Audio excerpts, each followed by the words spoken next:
bertukar rumus untuk memastikan kelancaran sesi bicara akrab pada sesi yang lepas dan sesi yang hari ini dan seterusnya insya-Allah. Hadirin hadirat yang dirahmati oleh Allah SWT sekalian, pada pagi ini saya akan berkongsi topik yang saya namakan tajuk pada hari ini sebagai sesi perkongsian saya pada pagi ini, itu menjadi budiman proaktif. Tajuknya tu saya letakkan dalam bentuk yang nampak macam besar sikit macam peranan dia, tetapi sebenarnya dia kena dengan tema yang mana bukan sahaja pada diri saya dan juga mungkin pada tuan-tuan dan puan-puan yang mendengar nanti. Yang mana saya akan berkongsi dengan tuan-tuan dan puan-puan berkenaan dengan 5 nilai yang boleh diperkasakan supaya kita dapat menjadi seorang insan budiman, insan orang yang baik, tapi bukan sekadar baik tetapi dia boleh menyebarkan kebaikan itu kepada masyarakat. Tadi sebelum dimulakan sesi kita pada sebelum dimulakan tadi, saya ada menyiarkan video yang berkaitan dengan bagaimana apabila kita menyebarkan kebaikan, dan kebaikan itu akan berjangkit dan menjadi satu budaya yang seakan-akan berangkai kebaikan itu. Dan semoga dengan pengisian saya ini boleh memberikan satu titik nyala rasa lah, stimulasi ataupun semangat sebenarnya semangat untuk diri saya, semangat pada diri saya, dan juga mungkin saya boleh berkongsi semangat yang sama kepada rakan-rakan pendengar yang lain, bahawa kita perlu menjadi seorang yang selalu memperbaiki diri, dan juga selepas memperbaiki diri kita kena menyebarkan kebaikan. Kemudian perkongsian saya ini juga berdasarkan pengalaman lalu, kan. Kalau kita tengok ada kan sebaran dalam Facebook berkenaan dengan ada orang duk letak gambar-gambar tu, dia ubah gambar tu macam gambar lama, kan. Dia cerita tentang pengalaman sebelum kita melalui norma baharu, kan. Kita tengok dulu kita boleh beramai-ramai di Pawagam, di Pasaraya, boleh makan-makan ramai-ramai, berseronok-seronok. Tapi kita hari ini berada di dalam norma baharu, yang mana kita kena segala kenangan-kenangan yang berakhir pada tahun 2019 dulu, kita dah mengubah kepada norma baharu dengan penjarakan fizikal, tidak boleh bersentuhan dan sebagainya, demi untuk melenditkan lengkung COVID-19. Dan budaya kita bekerja pun sebahagian bekerja dari rumah, work from home, dan sebahagian pula bekerja di pejabat. Seakan norma baru ini seakan menjauhkan kita. Tetapi hakikatnya bagaimana untuk kita nak membiasakan dengan norma baru ini. Sebagaimana saya ingin kongsikan keterlibatan saya sebelum ini, tahun ini diberi amanah sebagai AJK Publicity Akrab di bawah Kementerian Sumber Manusia, dan saya juga di lapangan komuniti saya banyak aktif dalam Majlis Belia Negeri Pulau Pinang, sebab saya bekerja di Pulau Pinang, bermastauting jadi Kedah, tapi asalnya orang Kelantan. Aktif di sana untuk membuat kerja-kerja sukarelawan,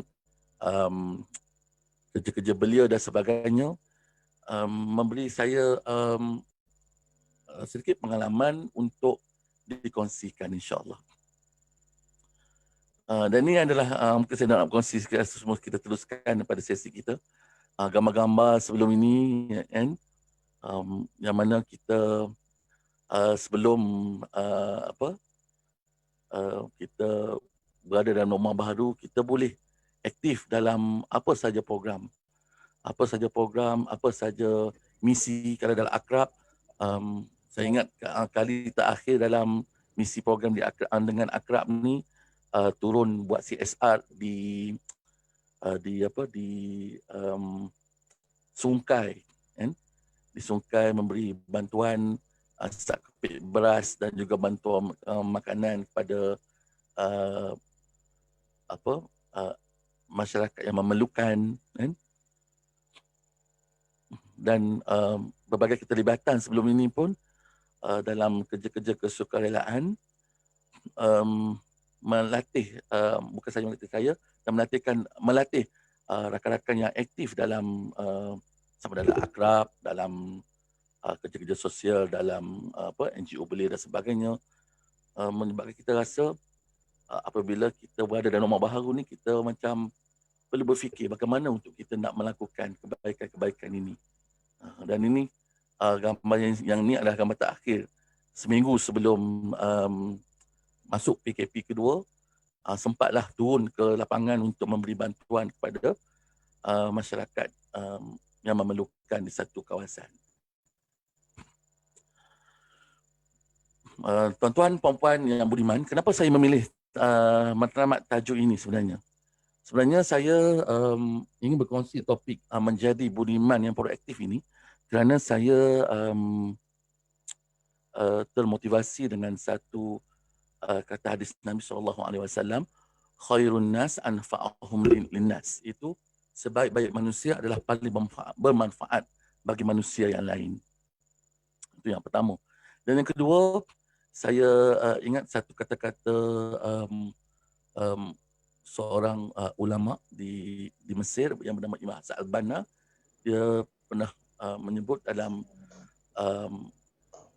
menterjemahkan supaya kita selalu memperbaiki diri dengan menyebut satu kata-kata hikmah beliau, aslih nafsaka wa da'u ghairaka. Itu perbaikilah diri kamu dan serulah kebaikan ini kepada orang lain. Dan dua tema daripada hadis Nabi ini dan juga daripada kata-kata ulama ini memberikan saya satu motivasi untuk selalu berfikir bagaimana untuk kita nak menjadi orang yang bermanfaat dan selalu menyebarkan kebaikan kepada orang lain, insya-Allah. Dan matlamat untuk tajuk ini juga saya mengharapkan dan insya-Allah semoga kita dapat menjadi seorang yang proaktif yang mana dapat mengekalkan kebaikan yang sedia ada di kalangan di dalam diri kita. Ada nilai kebaikan dan kita bersedia untuk menyisih perkara yang tidak membawa kebaikan. Kedua, kita dapat mengembangkan nilai kebaikan itu melalui amal dan sikap kita. Dan ketiga, kita perlu menguasai diri kita dengan menggantikan kelemahan dengan asas-asas kekuatan melalui kemahiran-kemahiran yang perlu kita kuasai. Dan keempat, kita memerlukan sinergi. Itu kita perlu menjana idea-idea yang baru, berkongsi idea, berkongsi pendapat, lontaran idea untuk memperoleh idea-idea baru, dan kemudian dengan idea-idea yang baru ini kita dapat kembangkan dalam bentuk tindakan supaya kebaikan ini dapat dirasai oleh masyarakat kita, insya-Allah.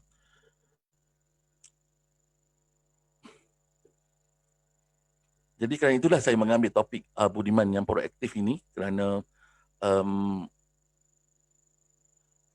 dia lebih kepada saya ingin mencipta blueprint kepada azam dalam diri saya, dan mungkin boleh saya jadikan dia sebahagian daripada kita untuk jadikan dia sebagai garis panduan.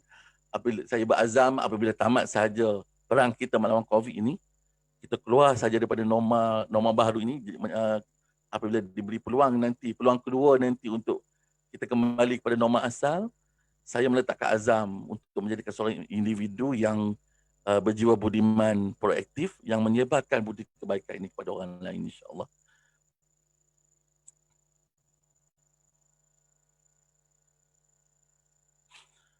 Sebelum saya teruskan, hadirin, mungkin saya juga ingin jadikan sesi perkongsian kita ini perkongsian santai.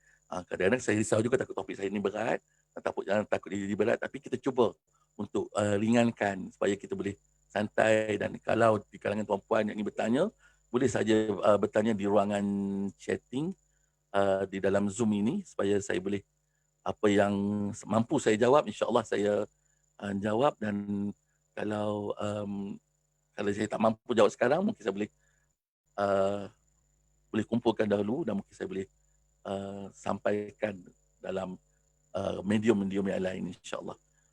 Uh, Pertama, perkataan budiman itu dia berasal daripada perkataan budi. Saya lihat dalam kamus Dewan Bahasa, dia bermaksud berbudi, berakal dan bijaksana. Dalam kamus itu juga menerangkan bahawa dia merupakan nilai kita berbudi pekerti, adab sopan yang mulia, berbudi bahasa, budi bicara yang santun, bernas dan berwibawa, berhati budi yang tinggi dan bijaksana. Itu adalah bahasa dalam kamus. Manakala perkataan proaktif ni pula, saya mencari maksud dia menerangkan tentang kita bersikap positif dengan merangka dan mengawal tindakan yang dilakukan jauh lebih awal daripada jangkaan akan berlakunya satu perkara atau satu kejadian. Dia lebih kepada kalau kita kalau saya dalam bidang komputer, kejuruteraan komputer, atau saya mengajar di IP Perak dalam bidang komputer sistem, kami selalu mengajar pelajar-pelajar kami tentang computer maintenance. Yang mana computer maintenance ni kita ada dua, preventive maintenance dengan corrective maintenance. Kalau preventive maintenance, kita membuat satu langkah pencegahan. Langkah pencegahan inilah dinamakan proaktif, yang mana kita melakukan merangka, mengawal tindakan yang bakal kita lakukan itu jauh lebih awal daripada jangkaan berlakunya perkara tersebut. Sebagai contoh, bagaimana kita nak memahami maksud kata proaktif ni. Contoh kalau kita tengok proaktifnya seorang bayi, bayi yang baru lahir, apabila dia lapar, dahagakan susu, kita tak perlu ajar dia macam mana nak menyusu, kan. Dia akan terus pergi ke pada ibunya untuk menyusu. Dan proaktif yang kedua, mungkin saya nak supaya maksud ini sampai pada tuan-puan, maksud proaktif contohnya, kan, saya analogikan seorang ayah penat balik kerja, sampai ke muka pintu, buka pintu, masuk dalam rumah, duduk atas kursi dan dan menghela nafas kepenatan. Dan pada masa sama ada seorang anak, dia melihat ayah dia letih itu, tanpa disuruh dia pergi ke dapur, ambil gelas cawan, pergi ke mesin air kowe kita tu, ambil air sejuk dan terus bagi pada ayah tanpa disuruh. Itu kita boleh namakan sebagai proaktif. Dan saya teringat saya pernah menghadiri satu seminar yang disampaikan oleh seorang profesor daripada Universiti Islam Antarabangsa yang bernama Profesor, dia selalu berbahasakan dia sebagai cikgu, Profesor Cikgu Siddiq Baba, yang mana dia menterjemahkan perkataan budaya itu sebagai membawa persamaan kepada proaktif, yang mana dia merujuk pada perkataan budaya itu merupakan gabungan di antara dua perkataan, iaitu perkataan budi dan daya. Maksudnya budi yang kita bincang tadi, iaitu perkataan perkara-perkara kebaikan, nilai-nilai baik yang ada dalam diri kita, manakala daya itu merupakan kekuatan kita untuk nak menyebarkan budi itu kepada masyarakat, nak menyebarkan kebaikan pada orang lain.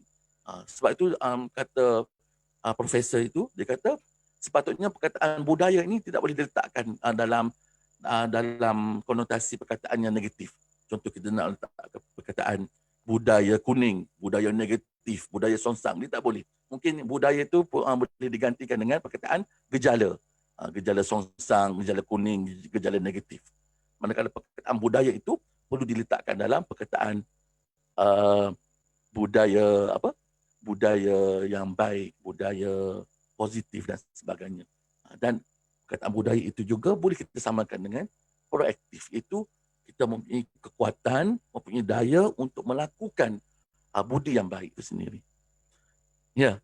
Betul kan Cik Isyam, kita tiba-tiba teringat sahabat bernama Budiman. Saya pun ada kawan saya bernama Budiman. Saya mulakan saya mulakan lagi dengan perkongsian saya ini dengan mengajak tuan-tuan untuk kita back to the basic, untuk kita nak memahami terlebih dahulu topik kita ini, itu menjadi budiman yang proaktif. Back to the basic, saya nak berkongsi cerita yang mana saya teringat waktu saya sekolah menengah dahulu. Saya belajar di sekolah menengah teknik di daerah Bacok, Kelantan, yang mana cikgu saya ni seorang cikgu fizik, yang mana cikgu fizik ni dia kalau dia mengajar, dia nak mengajar tentang sesuatu teori dalam fizik ini, dia cuba kaitkan dengan realiti kehidupan. Dia cuba kaitkan dengan situasi komunikasi manusia dan sebagainya. Sebagai contoh, dia kata dia nak menerangkan kepada saya yang apabila diterangkan benda ini, saya ingat sampai hari ini. Dia menerangkan satu teori fizik yang bertajuk prinsip keabadian momentum. Yang mana dia bercerita tentang secara teori, dia kata prinsip keabadian momentum ni menyatakan bahawa jumlah momentum sebelum pelanggaran satu objek adalah sama dengan jumlah momentum selepas pelanggaran. Kan? Jadi secara teori ni dia tunjuk, seperti saya tunjuk video ni kan, pelanggaran satu momentum pelanggaran satu zarah ni, nilai dia adalah sama sebelum pelanggaran dan tujuan selepas pelanggaran. Secara teori tu kadang-kadang kita nak cuba faham, nak relate dengan situasi tu, kadang-kadang tidak difahami. Bagusnya cikgu fizik saya ini, dia cuba kaitkan prinsip keabadian momentum ini dengan prinsip sebagai seorang manusia yang mempunyai insan bernama berjiwa insan ni. Dia kata kalau kita nak faham, dia kata cuba kaitkan dengan diri kita, dia kata prinsip keabadian momentum ini. Macam mana dia kata? Dia kata ini formula dia. Formula nilai jumlah sebelum pelanggaran adalah sama dengan selepas pelanggaran. Iaitu kata cikgu fizik saya ni, kata cuba ingat, fitrah asal kita ni, manusia ni suci. Betul tak kalau saya tanya? Kalau saya tanya tuan-tuan dan puan-puan yang budiman, saya tanya, betul tak kita suka kepada bersih? Kita sukakan kepada kebaikan. Kita benci kepada keburukan. Kita taat kepada Tuhan. Dan kita menghayati segala sifat-sifat yang baik. Kan? Itu merupakan fitrah asal kita. Dan dia kata sepatutnya fitrah asal kita ini adalah kesucian itu. Yang mana fitrah adalah momentum asal manusia. Dan sepatutnya dia kata kinetik momentum fitrah sebelum lahir dan selepas lahir adalah sama jika tiada luar yang mengganggu, memesongkan arah momentum fitrah itu. Dan akhirnya saya fikir balik, wah betul. Rupanya kita ini, hakikatnya sekarang, kalau saya nak declare saya seorang budiman, mungkin saya kata saya jauh, saya lebih kenal diri saya banyak perlu perbaiki. Tetapi hakikatnya, fitrah asal kita adalah, fitrah asal manusia ini adalah suci. Sukakan pada benda-benda kebaikan. Saya pernah membaca buku yang ditulis oleh Dale Carnegie. Saya tak sempat nak tunjuk buku tersebut. Yang mana dalam buku tersebut ada dia bercerita tentang tajuk buku itu bagaimana untuk menjadi seorang manusia yang baik dan membesarkan ruang pengaruh, kata saya. Dalam buku tersebut dia bercerita tentang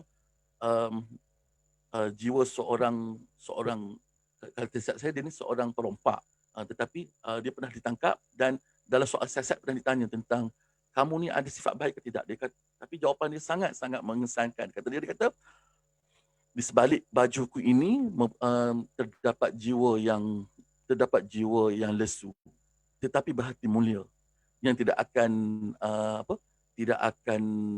menyakitkan hati sesiapa pun. Itu adalah perkataan yang diluahkan oleh perompak yang ditangkap itu. Walaupun dia kerja je merompak, tetapi hakikatnya dalam hati dia ada sifat kebaikan.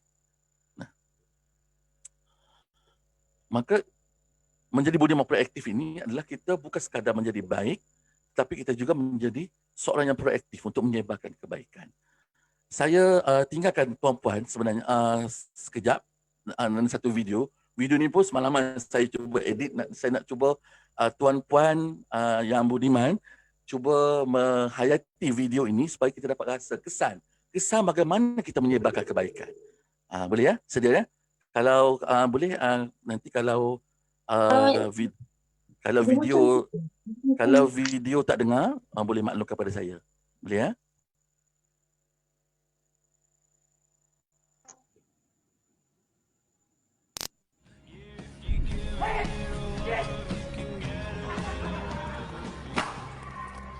Boleh dengar ya? Clear.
Ya, tuan-tuan.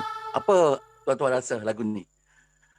Apa yang tuan-tuan rasa bila tuan mendengar lagu ini dan melihat video itu yang kita tengok kan daripada macam mana seorang budak berfikir bagaimana dia nak menukar, nak mengubah budaya kebaikan itu dengan menolak kejahatan itu cara baik, itu dengan uh, dengan melakukan kebaikan, dengan memberi kebaikan. Dan akhirnya kebaikan itu seakan-akan berjangkit dan akhirnya semua orang uh, kan awalnya budak tu tadi dia berfikir macam mana aku nak selesaikan, nak cat balik kotoran lukisan yang dicat pada dinding tu kan, yang dibuat oleh vandalism.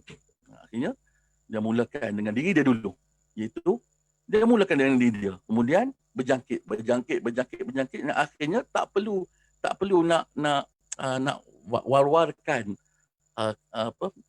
agenda mengecat itu, sehingga orang boleh hadir sendiri untuk berkumur membantu. Dan itu analogi yang cuba saya nak gambarkan kepada tuan-tuan. Andai kata kita bersedia untuk menjadi seorang budiman yang proaktif, bermula pada sekarang, hari ini, saat ini, masa ini, supaya kita dapat menjadi orang yang memberi manfaat, yang bermanfaat kepada orang lain, insya-Allah. Saya sebenarnya kalau berbicara tentang ni, kita sudah pun 30 minit dah berlalu, kan? Mungkin saya takut saya ambil masa yang panjang, kan? Tapi sebelum saya nak memulakan blueprint saya ni berkenaan dengan ada 5 budaya, 5 budi dan daya untuk kita nak mengemaskan diri kita sebagai seorang budiman yang proaktif ni, saya nak berkongsi kepada tuan-tuan satu peristiwa yang berlaku sangat dekat dengan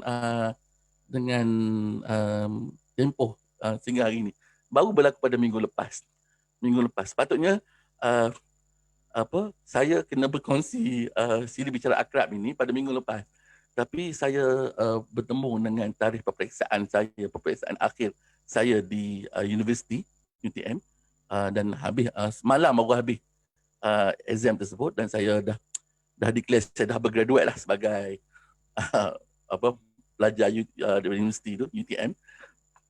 Ada satu pengalaman saya minggu lepas, saya nak pada hari yang sama hari Rabu saya kena exam. Hari Selasa kejadian berlaku. Saya rasa seakan-akan rasa macam lemah semangat, rasa risau. Subjek ni subjek killer nak exam ni kan. Kita rasa macam menghantui lah dalam diri saya kan. Nak pergi beli makanan untuk anak-anak kat kedai pun duduk fikir je, duduk bayar, mandi pun teringat benda tu. Ada satu situasi saya pergi ke kedai nak membeli barang kan. Tetapi tiba-tiba saya keluar daripada kereta, saya nampak ada seorang pakcik tu mundah mandi. Kemudian dia pun terus pusing motor dan dia tu mencuba mendekati saya. Saya tengok muka pakcik tu kan, dengan muka resah, muka mata merah macam baru selepas menangis macam tu. Kemudian dia bercakap kemudian dia meluahkan kepada saya dalam perasaan yang sebab sedih dan sebagainya. Dia kata, bang, saya nak minta tolong sikit je bang. Saya ni baru keluar daripada rumah saya, bekalan beras dah habis. Sekarang ni pun saya nak pergi cari makanan, dan sekarang ni masalah saya pula minyak motor ni pun dah nak ambil, dia kata. Boleh tak saya nak minta 2-3 ringgit je supaya tu, untuk saya nak mengisi minyak dan saya nak pergi beli barang makanan, dia kata. Dalam keadaan dia nak menangis. Saya boleh bayangkan mana seorang pakcik, tapi keadaan tu dia menangis. Tak tahu nak buat apa, sehingga terpaksa bertemu, mencari orang untuk minta bantuan. Saya waktu tu tengah bela waktu duduk fikir esok saya nak exam macam mana kan. Jadi saya pun saya buka dompet saya, ambil amount tu lebih daripada yang dia minta lah. Saya bagi pada dia, terkejut. Dia kata, ini nak minta nombor telefon, nanti saya nak bayar balik, dia kata. Saya kata, itu saya terlitah. Dia kata, saya ingat seminar akrab yang lepas, seminar psikologi yang lepas di KSM, kita ada menjemput Ustaz Abid Liu kan. Dia bercerita tentang kalau kita ada masalah, kita kena bersedekah. Saya kata, ni masanya, saya kata. Saya bagi dekat pakcik tu. Pakcik ambil duit ni, simpan, selesaikan masalah pakcik. Bukan nak selesai masalah motor, kalau nak tambah untuk beli makanan pun silakan. Cuma saya tak perlu bayar hutang, tak perlu bayar hutang ni. Saya kata, saya minta pada pakcik tolong doakan saya. Saya ni duduk resah, duduk risau. Subjek esok ni subjek killer. Saya nak jawab exam ni. Bagi saya ketenangan lah, saya kata. Dia kata, baik, saya akan doakan, dia kata. Dan apa yang saya berlaku, Jadi saya dapat rasai, ya, dalam kerisauan itu kita dapat rasai perubahan di antara sebelum yang kerisauan yang mendadak itu kepada ketenangan yang mana walau masih lagi risau, tetapi pengalaman saya menjawab exam itu kita rasa macam ada rasa ketenangan, tidak kesan kerisauan itu tidak memberi beban kepada saya. Dan saya jawab. Alhamdulillah, dan saya harapkan result tu baiklah, insya-Allah. Saya minta doa daripada tuan-tuan budiman sekalian mendoakan saya semoga yalah, harapannya berjaya lah dalam exam tu nanti, insya-Allah. Tuan-tuan, saya masuk pada topik kita ni. Saya cuba berlari dengan pantas. Semoga kita boleh mendapat manfaat daripada lima budaya ini. Cuma kalau saya terlampau laju, peringatkan saya supaya saya tidak terlalu laju meninggalkan tuan-puan. Apa gunanya kalau saya nak menyelesaikan tanggungjawab saya, tetapi tidak sampai pula matlamat apabila terlalu berlari lebih laju. Ya, saya ingin berkongsi kepada tuan-tuan berkenaan dengan 5 budaya. 5 budaya ataupun 5 budi yang mempunyai daya untuk melaksanakan budi itu untuk menampilkan kita suatu hari nanti menjadi seorang yang berjiwa budiman, yang berjiwa proaktif. 5 budaya ini yang mana mempunyai 2 kategori, yang mana 5 budaya, 3 yang utama yang akan saya kongsi selepas ini adalah bertujuan untuk nak membina kekuatan individu. Ini blueprint yang saya ingin kongsi dengan tuan-tuan, yang mana 3 yang pertama ni kita nak membina kekuatan individu, dan yang kedua kita nak membina kekuatan sosial, kekuatan komuniti, supaya kebaikan ini tidak dilakukan seorang diri, tapi kita bersinergi sama kita untuk membina satu kekuatan sosial dan melancarkan kebaikan bersama-sama. Iaitu 5 budaya ini untuk membina kekuatan individu saya namakan sebagai daya saring, daya pimpin dan juga daya tahan. Manakala untuk nak membina kekuatan sosial tu nanti saya akan kongsi dengan tuan bagaimana untuk kita nak berdaya saing dan juga berdaya juang. 5 nilai ini insya-Allah akan memperlengkapkan kita untuk membentuk karakter seorang budiman yang proaktif, yang mana dia bukan sahaja membuat kebaikan, tapi kebaikan dibuat itu dengan kebaikan yang berstrategi. Seperti mana yang saya ingat kata-kata seorang sahabat Nabi SAW yang bernama Ali radhiyallahu an, itu sepupu Nabi sendiri. Dia ada menyebut tentang satu perkataan yang boleh dijadikan sebagai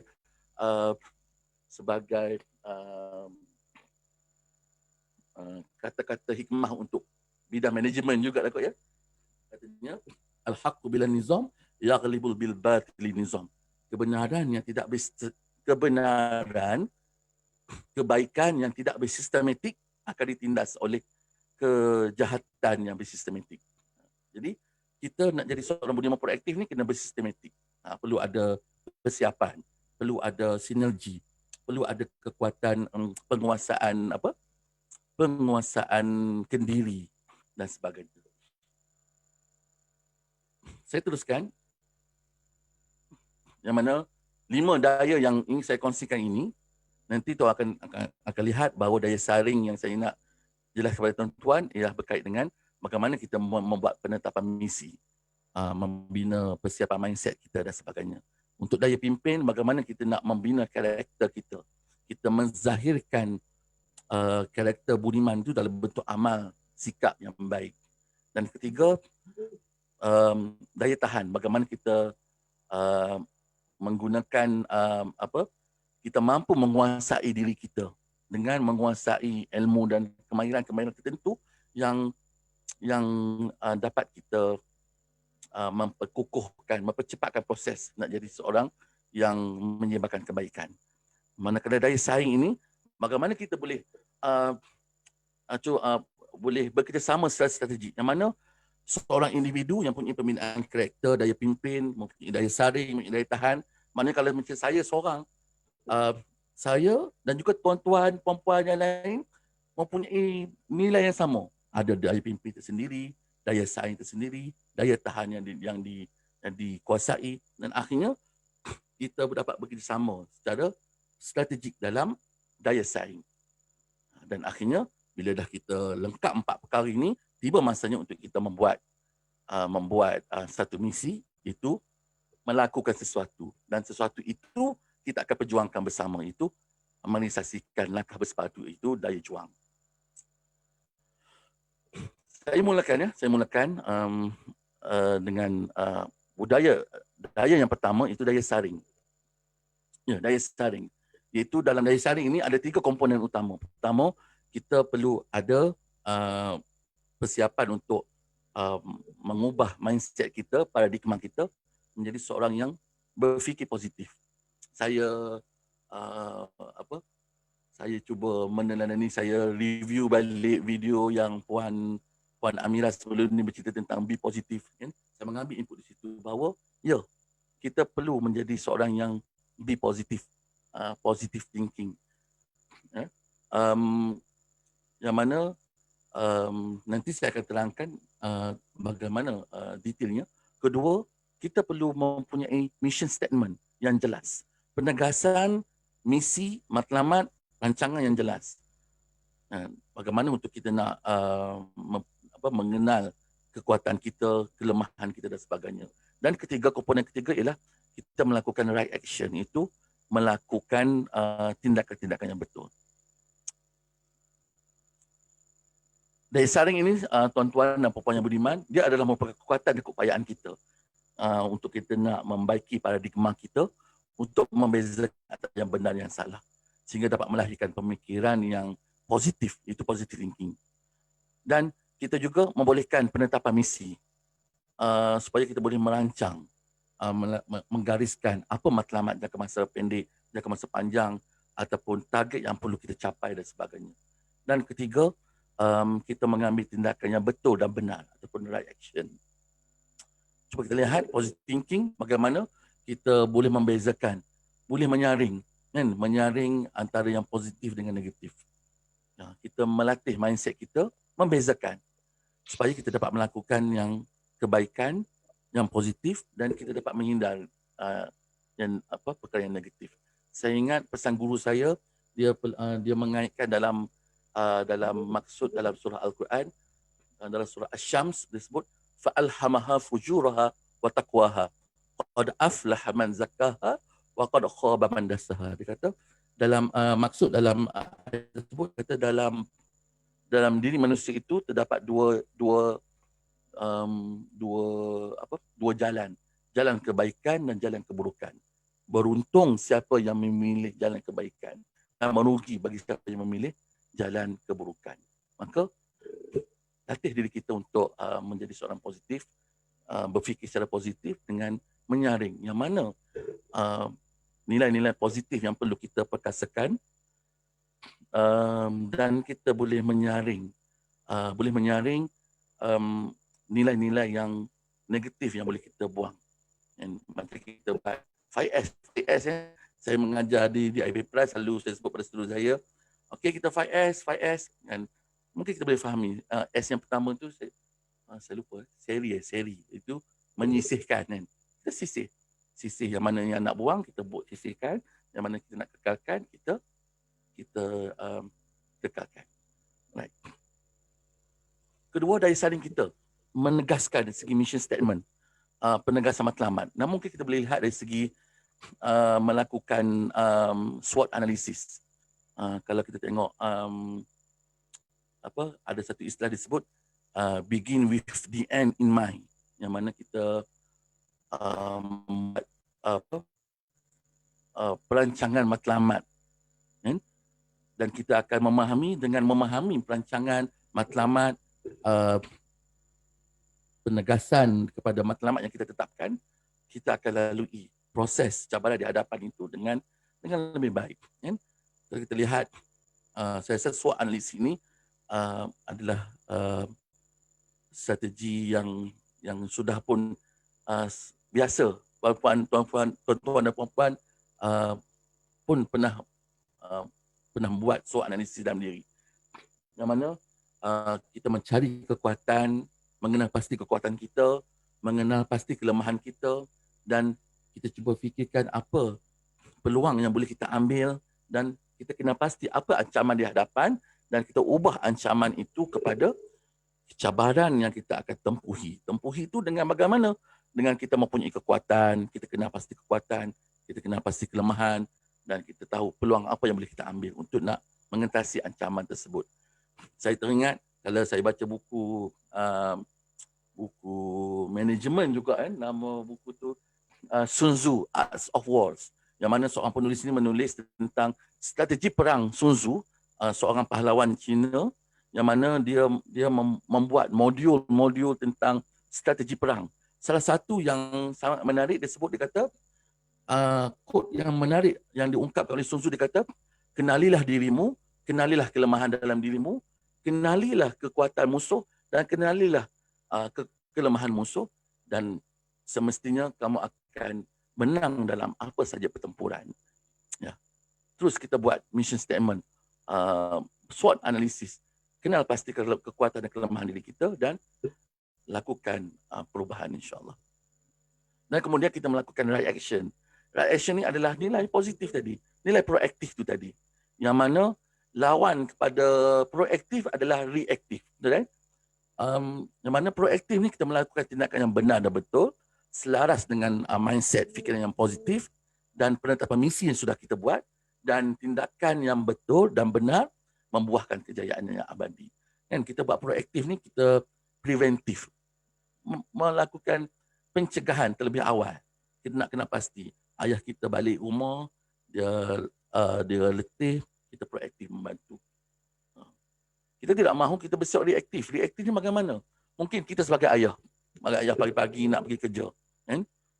Waktu normal lama dulu kan. Nak pergi kerja, kemudian duduk tengah makan, tiba-tiba anak tertumpah air.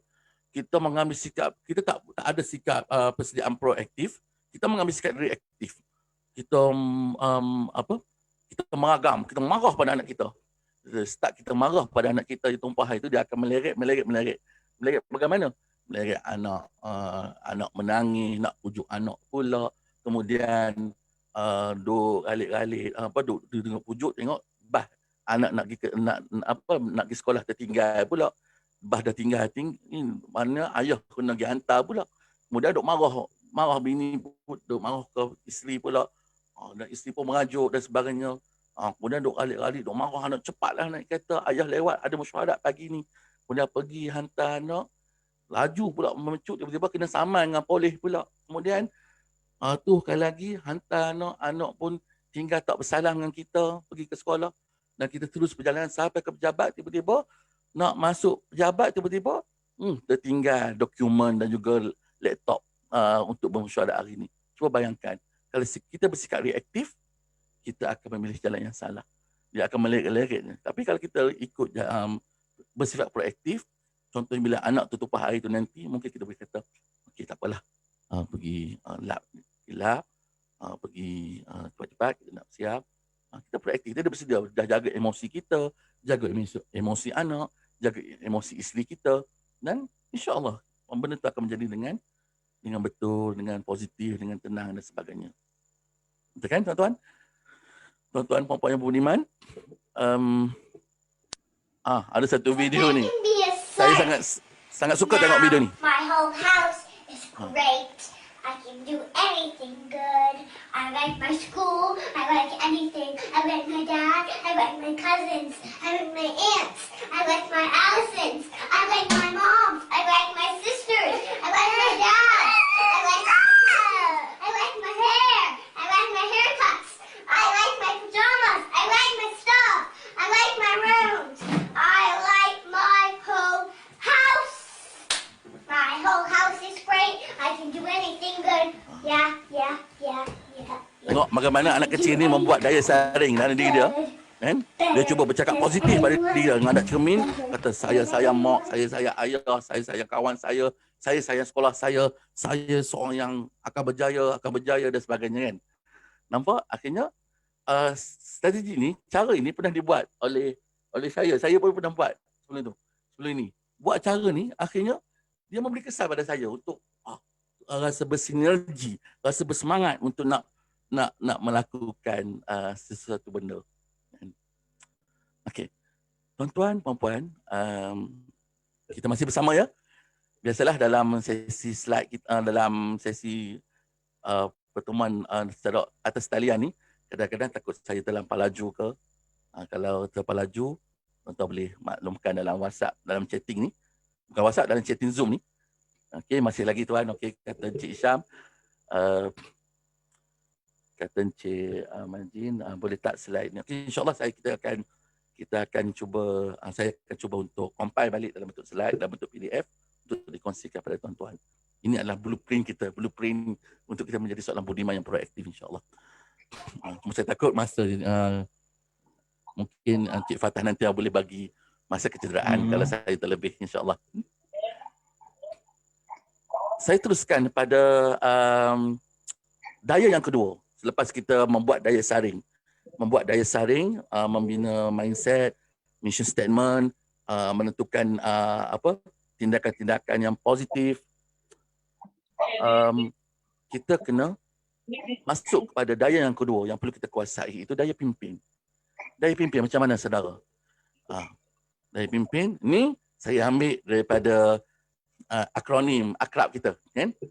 Mungkin dia kena dengan kita, kan? Dia kena dengan kita sebagai ahli akrab, kena dengan akrab ataupun warga KSM. Kalau boleh kita nak ramai lagi yang menjadi yang sebahagian daripada kita lah insyaAllah. Yang itu daya pimpin ini bagaimana? Kita kena ada komponen dia ialah menyempurnakan amanah. Kedua, kekuatan fitrah kita. Fitrah asal tadi, kan? Fitrah kebaikan, kena ada komitmen untuk melaksanakan dia. Kemudian kena berjiwa rasional, kena berkepimpinan berasaskan akhlak, dan kita kena bersifat people centric, tadi itu teras bermasyarakat, iaitu berjiwa bestari. Bagaimana tu tuan-tuan? Tuan-tuan dan puan-puan sekalian, saya detailkan yang mana bagaimana untuk kita nak menyempurnakan amanah. Bagaimana menyempurnakan amanah? Ya, kita ada amanah. Amanah kita dengan Tuhan, amanah kita dengan diri kita sendiri, amanah kita dengan keluarga, amanah dengan organisasi, amanah dengan masyarakat, amanah dengan bangsa, amanah dengan negara, dan amanah dengan dunia. Ya, soal kita nak menjaga alam sekitar, kan? Contoh kan, itu pun merupakan misi besar kita juga, kan? Menjaga kebersihan dan sebagainya, dan menjaga keamanan negara, menghormati antara kita sebagai satu bangsa Malaysia yang mempunyai pelbagai kaum. Kita ingin menjadi masyarakat yang disegani. Dalam organisasi kita nak menjadi organisasi yang cekap. Keluarga, bukan saja kita menjadi seorang ayah dan ibu yang bertanggungjawab, kita nak melahirkan pelapis anak-anak kita yang juga mempunyai nilai yang sama. Dan yang paling penting pada diri kita, supaya kita dapat sentiasa memperkasakan diri kita, amanah dalam diri kita untuk menjadi seorang yang sentiasa memperbaiki diri. Itu menjadi seorang yang soleh. Soleh itu kan perkataan memperbaiki diri, ya. Menyempurnakan amanah. Kedua, kita mempunyai kekuatan fitrah, iaitu komitmen. Komitmen pada apa? Komitmen pada jasmani kita, emosi kita, rohani kita, intelektual kita, dan kita berjiwa rasional supaya kita boleh di antara kita boleh kita berkomunikasi, kita boleh dipercayai, kita mempunyai disiplin, kita merasai tanggungjawab, berilmu, terbuka, dan juga kita ada sifat yang sabar dan sentiasa bersyukur. Kemudian kepimpinan berasaskan akhlak. Akhlak mana yang diungkapkan dalam sabda Nabi SAW, innamal bu'istu liutammima makarimal akhlak. Sesungguhnya aku diutuskan untuk menyempurnakan akhlak yang mulia. Bagaimana kita nak merealisasikan itu? Kita perlu lihat ada pelbagai cabang, iaitu lihat dari segi integritinya, dari segi committednya kita, dari segi kita sebagai individu yang perlu menjadi role model kepada orang lain, perlu bijaksana, perlu berwawasan, dan pun perlu mempunyai sifat redha kepada Allah SWT. Dan yang kelima, teras hidup bermasyarakat. Kita kena berjiwa bestari. Berjiwa bestari itu bagaimana? Memupuk nilai kerjasama, tolong-menolong, silaturahim, berkeadilan, berharmoni, muafakat dan meletakkan apa saja kepentingan bukan kepada kepentingan diri tapi kepentingan bersama. Duduk di rumah, duduk di kampung, di taman perumahan, kita kena hidupkan diri kita ini dengan berkongsi, hidup dengan bermasyarakat supaya nilai bestari ini dapat dizahirkan. Itu merupakan 5 komponen dalam daya pimpin yang perlu kita kuasai. Puan-puan, saya buat sedikit aktiviti supaya dia tidak berlaku macam saya sahaja yang bercakap. Mungkin saya boleh mendapat respon daripada tuan-tuan.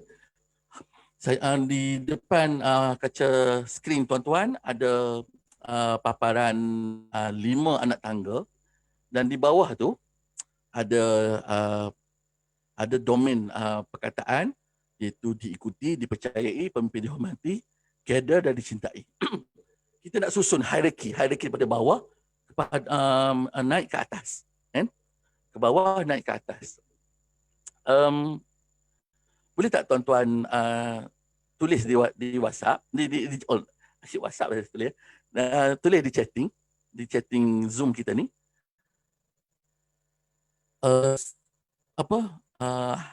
Hierarki dia. Yang pertama perlu di tangga pertama apa dia? Tuan tulis mengikut turutan. Apa yang perlu dimulakan dulu? Adakah perlu tangga pertama kita kena jadi pemimpin dihormati, kemudian baru diikuti dengan kader atau dicintai, dipercayai dan sebagainya. Boleh tak tuan-tuan tulis di chatting untuk nak tengok respon tuan-tuan, puan-puan. Yang satu dari atas ke dari okey, satu tu daripada bawah.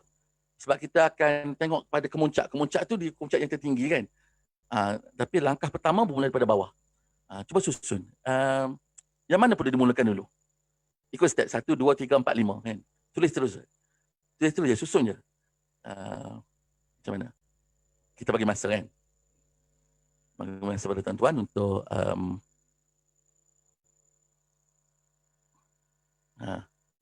kata Cik Azlan, mula dengan kader, kaderisasi, iaitu membimbing orang kader menjadi ini, kemudian diikuti, dipercayai, dicintai dan pemimpin dihormati. Okay.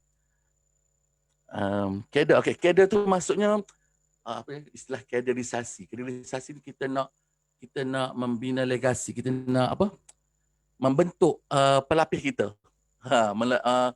Membentuk pelapis kita. Biasa kalau kami dalam NGO belia kami selalu sebut perkataan kaderisasi. Kaderisasi macam mana aku nak membina pelapis untuk pengganti kepimpinan dalam belia tu, begitu. Kita membimbing. Okey, kepada Puan Norida, kader diikuti, dipercayai, dicintai, pemimpin dihormati. Okey. Kata Encik Azwan, pemimpin dihormati, kader dipercayai, dicintai dan diikuti. Kemudian Encik Syam, pemimpin dihormati, kader dipercayai, diikuti dan dicintai. Okey, Puan Nurul Huda, kader diikuti, banyak ni, dipercayai, dicintai dan pemimpin yang dihormati. Okey. Mama Faiz, dipercayai, dicintai, diikuti, kader, pemimpin dihormati. Cik Majin,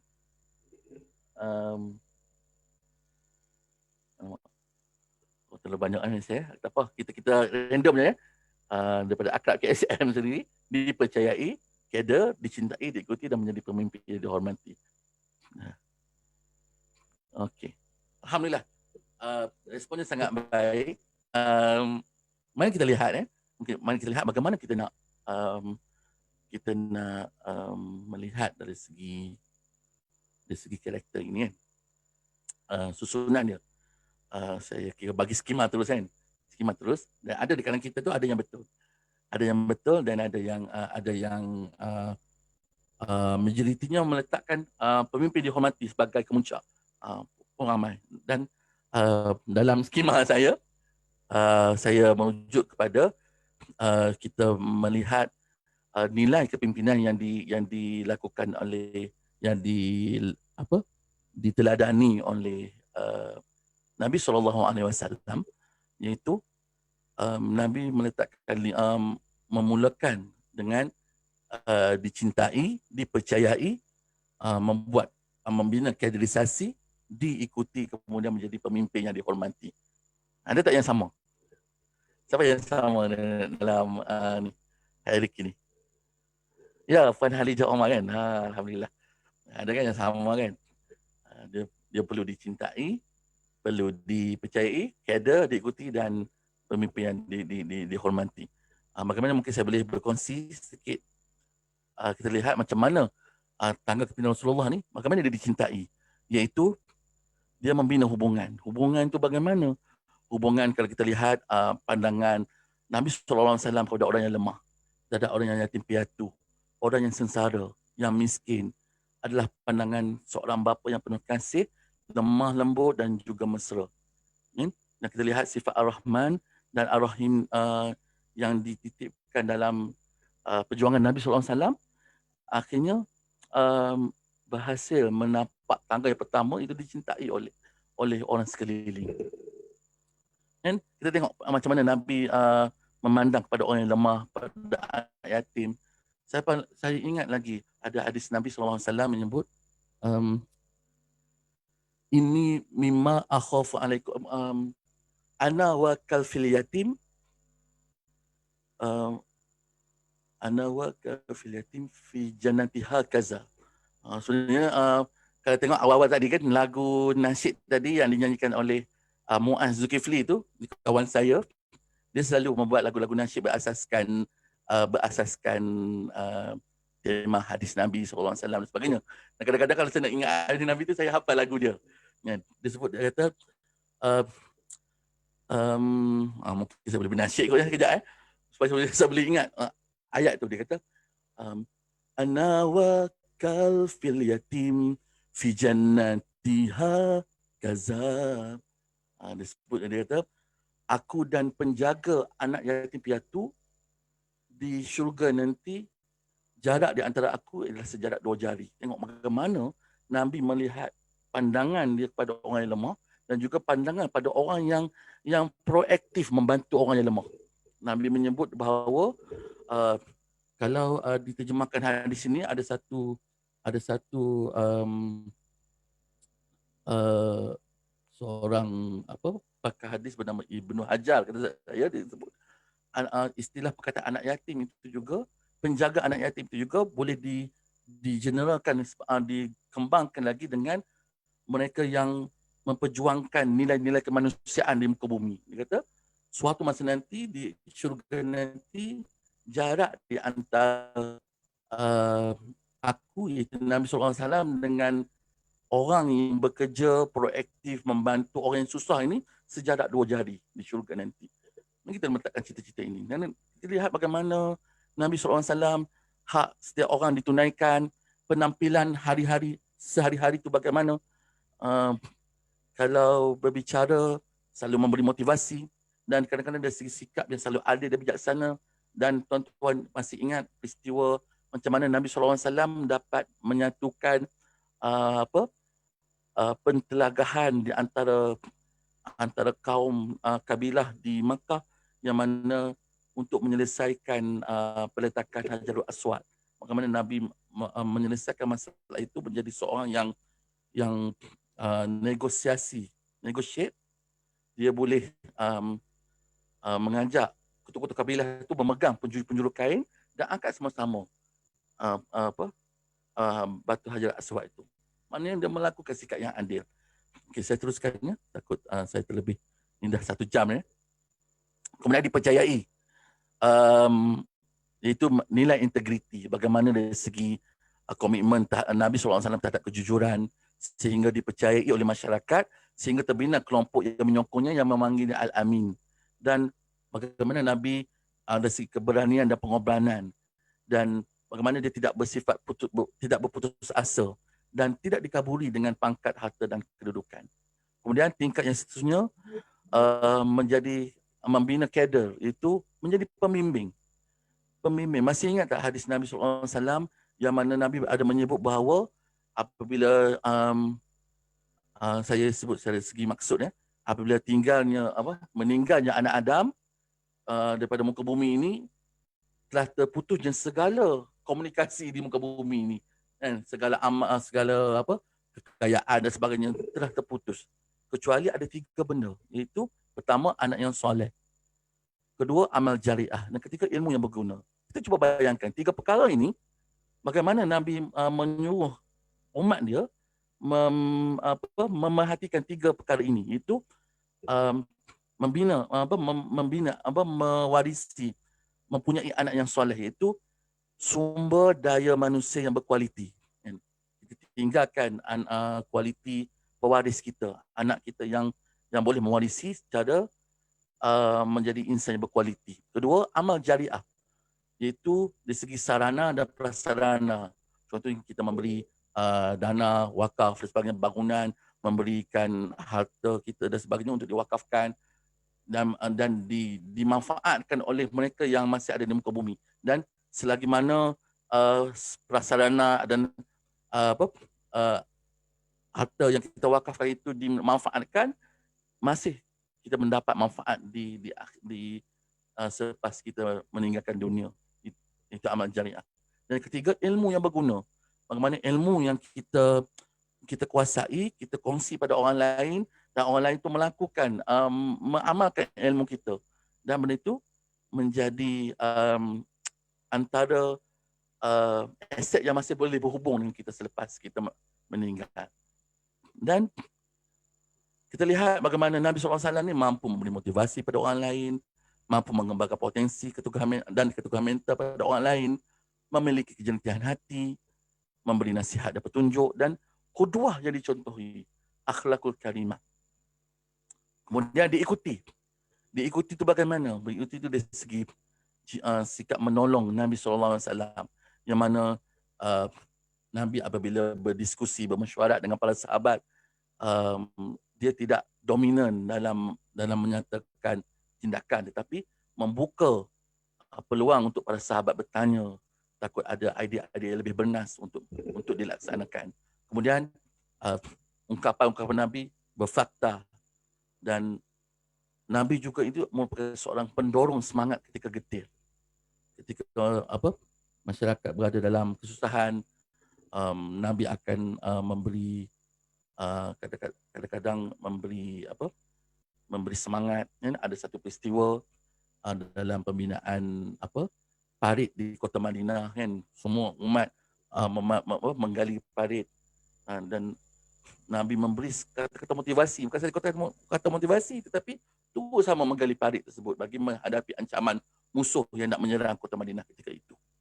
Dan akhirnya di tingkat tangga yang seterusnya, Nabi menjadi seorang pemimpin yang dihormati, yang mana dia meninggalkan warisan kepimpinan itu bagaimana dari segi sifat ajaran Nabi, dari segi intelektual dan spiritualnya, dari segi prinsip yang mengarah kepada kebaikan, kebenaran, kemajuan dan keberhasilan, kaedah ilmiah, ya, memberikan kemerdekaan berfikir, tidak menentang kehendak nurani, tiada unsur paksaan dalam menekan perasaan, dan kepimpinan dan akhlak yang mana menjadi satu kaedah terbaik di muka bumi. 5 perkara ini boleh kita teladani, insya-Allah, sebagai melatih diri kita menjadi seorang pemimpin, memiliki daya pimpin yang bukan sahaja memimpin diri sendiri, memimpin keluarga kita, memimpin organisasi kita, memimpin komuniti kita dan sebagainya, insya-Allah. Saya masuk pada daya yang seterusnya, itu daya tahan. Daya tahan itu menguasai, ada 3 komponen: menguasai diri, itu self control; istiqamah, itu konsisten dan persisten; dan ketiga, memelihara keseimbangan fitrah.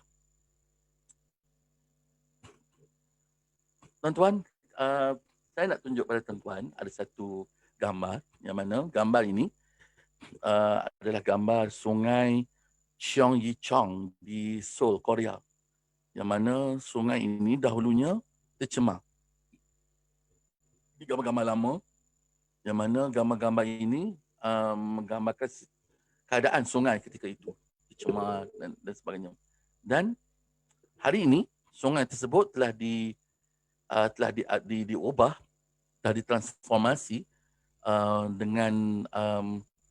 dengan teknologi ataupun kemahiran pakar yang ada di sana, sehingga mengubah landscape sungai tersebut sehingga hari ini menjadi sungai yang cantik dan dijaga rapi, dan juga bukan sahaja dijaga rapi, dapat manfaat oleh orang lain, dan orang lain pun, masyarakat juga turut menjaga perkara itu. Saya nak bertanya tuan-puan, bagaimana benda ini dilakukan? Apa faktor yang membolehkan perubahan ini berlaku hari ini pada Sungai Cheong Yi Chong ini? Apa pendapat tuan-puan? Apa formula dia? Apa formula dia? Pertama, mungkin kita boleh kata teknologi hari ini. Kata Cik Azhar kata kerjasama di kalangan penduduk masyarakat kan. Untuk nak mengubah landscape ini memerlukan teknologi yang terkini untuk mengubah landscape. Kan? Maksudnya dia memerlukan kemahiran teknologi, kemahiran yang perlu dikuasai untuk nak mengubah landscape tersebut. Itu perkara yang ketiga. Tapi kalau kita lihat, perkara utama ialah selepas teknologi mengubah transformasi sungai tersebut, bagaimana nak melestarikan dia pula? Nak melestarikan dia, perlu ada dua sikap yang kita bincang sebelum itu. Pertama, mindset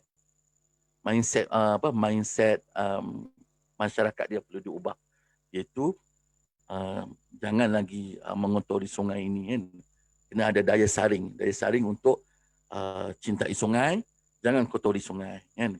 Perlu ada disiplin, kata Puan Nur Fadilah, untuk menjaga, mengekalkan, kata Puan Cik Majin, katanya perlu memberi kesedaran masyarakat tentang kepentingan melestarikan sungai ini kan.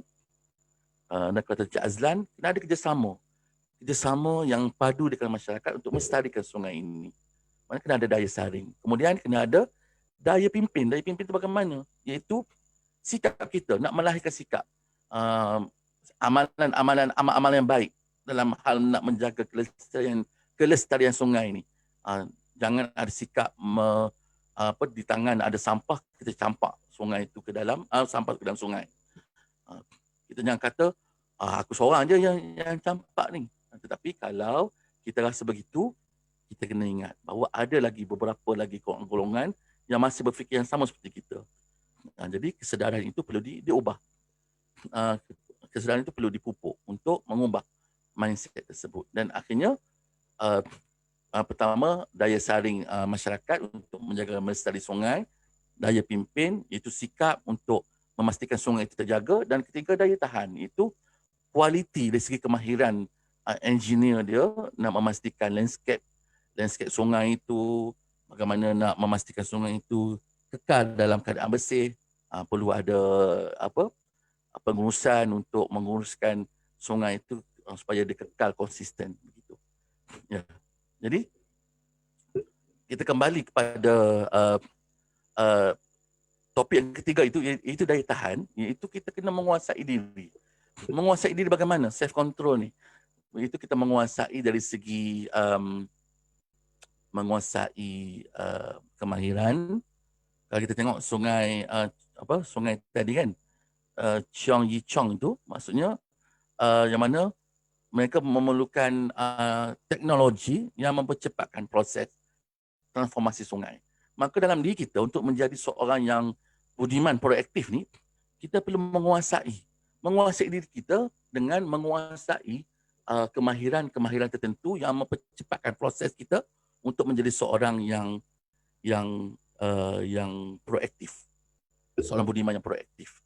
Ya, kalau saya tanya tuan-tuan, bila kita dah berada dalam norma baharu ni, nak konsisten bekerja dari rumah ni, apa yang tuan-tuan buat untuk nak memastikan daya tahan kita bekerja dari rumah? Apa halangan, ancaman yang paling kerap berlaku bila kita bekerja dari rumah? Kalau saya cerita, tahap kita nak melestarikan diri kita, nak supaya bekerja dari rumah ni, kalau segi dari segi standard kita ni nak bekerja dari rumah seperti kita bekerja di pejabat. Nak disiplin amal. Lepas tu anak menangis kan, macam saya duduk tengah ni kan. Sat lagi anak saya mari kat belakang, abah nak makan, abi nak minum, abi nak main-mainan kan. Tetapi perkara ini perlu ada self control. kita perlu menguasai kemahiran. Kuasai kemahiran bagaimana kita nak memastikan kita dapat berdaya tahan dalam suatu kita bekerja dalam bilik art sebagai contoh. Kemudian kita nak istiqamah kan. Okay. Kata Cik Azlan, cabaran saya ialah suasana tak sama dengan apa yang ada di office. Macam saya lah tuan-tuan. Saya duduk dalam family keluarga isteri di rumah keluarga isteri saya di Kedah. Seorang Kelantan kan bermasa tahun di Kedah. Duduk di rumah jaga ibu mertua di sini. Waktu bilik ni saya minta izin dengan ibu mertua saya nak minta satu bilik khas di atas ni, di tingkat 2 ni.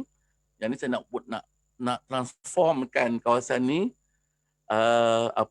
transform bilik loteng tingkat 2 ni sebagai bilik pejabat saya. Saya hiaskan letak komputer, ada di kanan saya ni ada buku-buku saya. Di kiri saya ni ada file-file kerja. Dan kadang-kadang saya ada juga letak ruang untuk saya nak berinteraksi dengan anak saya. Kalau dia nak mengganggu pun, okey, ada satu tempat tu saya letak mainan-mainan khas untuk dia. So kononnya saya boleh menghargai peluang yang ada dengan anak-anak saya ni. Benda yang tak dapat nak dikecapi selepas ini bila kita duduk dalam norma biasa kan. Lepas ni kita bekerja, anak pergi sekolah dan sebagainya. Kan?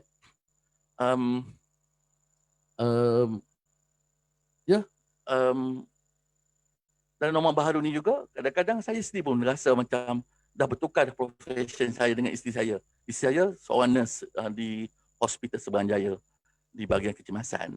Kadang-kadang bekerja di bahagian frontliner, di bahagian COVID dan sebagainya. Dia banyak kena bekerja di luar. Saya banyak berada di rumah. Tukar profession menjadi sura rumah jaga anak-anak saya. Dan itu satu pengalaman yang besar. Kan? Pengalaman yang besar yang boleh dijadikan sebagai pengalaman untuk kita nak merasai bagaimana cikgu yang mengajar di sekolah kan. Susahnya nak jaga anak, nak ajar anak tentang sesuatu topik kan. Bila belajar secara PDPR dan sebagainya. Itu merupakan kita kena menguasai diri. Dan salah satu pengalaman saya ialah pengalaman nak menguasai diri bila kita ada waktunya kita rasa down, rasa malas yang bersangatan dan sebagainya. Kan? Dan alhamdulillah ada perkara yang boleh teknologi ataupun kemahiran yang perlu kita kuasai untuk nak melepasi sifat malas tersebut kan. Selain daripada kita berdoa kepada Allah Taala kan, sekali kita baca doa Allahumma inni a'udzubika minal hammi wal hazan wa na'udzubika minal ajzi wal kasal kan. Ya Allah, aku berlindung padamu daripada keluh kesah dan sifat kemalas-malasan kan. Selain kita berdoa, kita kena ada azam untuk melawan kemalasan tersebut. Ada banyak challenge salah satunya ialah untuk kita nak challenge diri kita. Kita ada banyak tool yang perlu kita kuasai kan. Yang digariskan yang saya paparkan di paparan skrin ini pun antara tool-tool yang boleh kita kuasai kan. Kuasai the 7 habit of highly effective people. Dan kadang-kadang kita boleh ambil prinsip 80-20 iaitu mengubah 20% dalam hidup yang akan mempengaruhi 80% yang lain kan. Ataupun kita cuba mengambil kemahiran Eat That Frog kan. Seronok saya baca buku ni. Eat That Frog itu kita makan katak. Bukan masuk saya kena pergi panggang katak, tidak. Buku ni mencerita tentang bagaimana kita nak menyusun kerja kita yang mana kerja-kerja yang besar dengan kerja-kerja yang ringan, yang berat dengan yang ringan, kita susun, kita senaraikan dan kita fokus kepada kerja-kerja yang besar itu, iaitu kerja-kerja yang berat itu dinamakan katak. Katak kita rasa macam aku nak paksa diri aku untuk makan katak ni. Begitu. Itu kita mengambil menyelesaikan kerja-kerja yang berat terlebih dahulu. Sebab kadang-kadang kita duk rasa macam kerja berat, kita tangguhkan. Kita duk buat je kerja-kerja ringan. Bila tiba masa deadline, bos kita minta hasil kerja yang berat ni, baru kita kalut, baru kita stres dan sebagainya. Itu merupakan salah satu daripada kemahiran yang perlu kita kuasai, itu menyusun. Ya, kadang-kadang saya mengambil teknik apa? To-do list formula yang mana kita buat carta kalau orang Jepun panggil carta Kanban kan. Kanban letak dekat dinding, pecah kepada 4 bahagian. Uh, backlog, kita buat satu senarai pertama. Backlog itu senarai benda yang kita nak buat. Kemudian to-do list itu benda-benda yang aku nak buat hari ni. Kemudian step yang ketiga dipanggil apa istilah tu dipanggil benda yang perlu kita buat segera kan. Satu kotak, dan last sekali ialah kotak done, itu benda-benda yang dah kita selesai. Pun kita boleh amalkan. Banyak kemahiran ini perlu kita kuasai. Bila kita kuasai benda ini, tuan-tuan dan puan-puan yang budiman, kita bukan sahaja boleh menyelesaikan masalah kita, tetapi kita juga boleh memberi motivasi pada orang lain. Dan kita boleh memberi semangat pada orang lain. Kadang-kadang kita rasa bila kita memperbaiki diri, kita boleh membantu orang lain, insyaAllah. Right? Dan kalau kita, sedikit aktiviti. Cuba tuan-tuan hubungkan ke semua 9 titik di bawah dengan membina tidak lebih daripada 4 garis lurus tanpa mengulangi garisan yang sama dan tidak mengangkat pen anda. Berfikir dahulu sebelum bertindak. Boleh tak? Tapi nak tunjuk macam mana nak tunjuk macam mana nanti? Nak tunjuk by video ke hasil dia? Tapi tak apa, tuan boleh cuba. Ada tak cara untuk kita nak hubungkan garis lurus ni tanpa perlu angkat pen dan kita membina tidak lebih daripada 4 garisan lurus untuk nak menghubungkan 9 titik ni? Maknanya ada kemahiran yang perlu kita kuasai. Cik Isha kata ada rasanya. Tapi masa ni tak mengizinkan ni. Dah lebih 20 minit ni. Mungkin kita tunjuk dulu. Tuan boleh buat secara kendiri. Buat sendiri. Kalau siapa berjaya, tulis saja. Saya berjaya. Begitu je dalam chatting. Alright? Adapun sebab masa tak mengizinkan, ni titik yang 9. Kalau dah boleh melepasi cabaran pertama ni, 4 segi jelah keliling. Ya betul, 4 segi jelah keliling, tapi ada syarat dia yang perlu dipatuhi. Itu tidak mengangkat pen. Semua garis itu melepasi ke semua titik. Jangan tinggal titik tengah tu, kan. Jangan tinggal titik yang di tengah. Kena pastikan semua titik tu dilalui dengan cara membuat 4 garis lurus. Ya, Encik Hasfuad berjaya. Encik Hasfuad ni sahabat saya ni. Encik Azlan, alamak 5 garis salah pula. Kan? Cuba lagi. Berfikir sebelum bertindak, kan.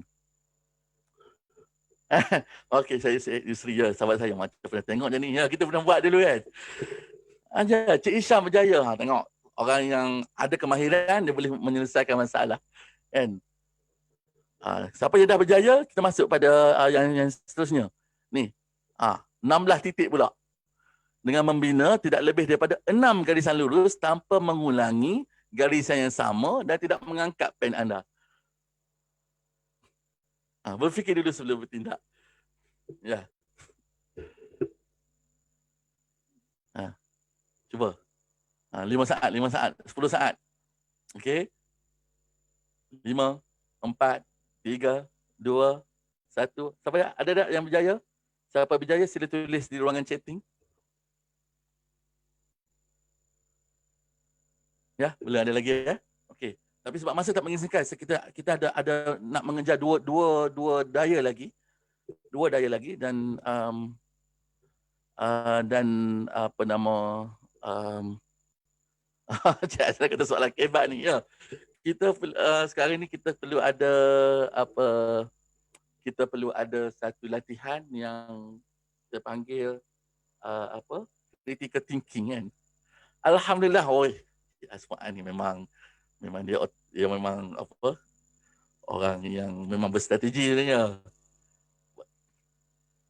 Okey, Cik Asma berjaya, alhamdulillah.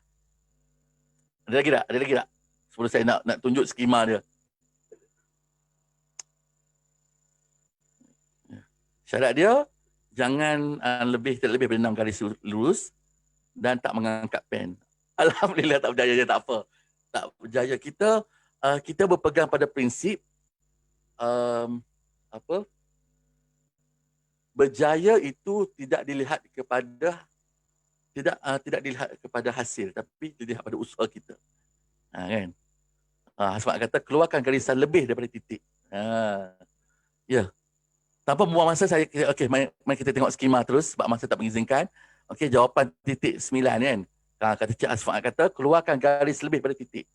Tarik garis lebih pada titik dan kita akan dapat berjaya melalui proses tersebut. Tengok skema tu sama dengan Cik Asfak nak buat kan. Okey, kemudian jawapan titik yang ke titik 16 tadi. Tidak mustahil, kita boleh buat. Bagaimana caranya ialah 1, 2, 3 lebihkan garisan 4, 5 dan 6. Nah, kita boleh berjaya membuat. Maksudnya cabaran yang kita hadapi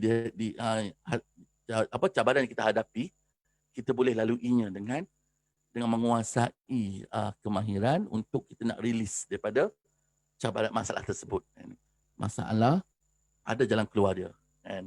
Betul tak? Okey, kan Cik Syam? Dah faham kan benda ni kan? Alhamdulillah. Okey. Begitu juga dalam daya tahan ni, saya nak berkongsi dengan tuan-tuan bahawa aktiviti yang kita buat ni macam Cik Azlan kata, ini macam soalan kebat. Ya. Hari ini kita memerlukan kemahiran-kemahiran yang perlu kita kuasai secara